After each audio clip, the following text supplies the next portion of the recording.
A i profíci.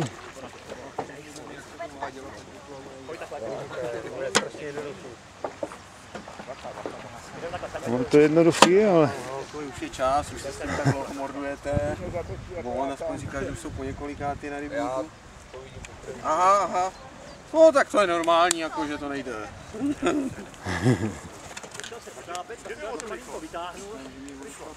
No, má těch pružin víc, tady koukám, má tady ještě jednu zesílenou. Tak si to koupili, já když jsem si to koupil, rokama a půl, nebo jak je už 2 roky, nebo dlouho, tak tenkrát to bylo úplně nový. Je dřepovaný, tak není dřepovaný. Je to z kolen, ale prostě furt natvrdo. Jakoby ruce nohy. Protože někdo to jakoby veme do ruky a zašlape to do vody, že udělá jako rukama i nohama stejně. A ono to je trn. Rukano. Aby to je šlo vpřed prostě, no.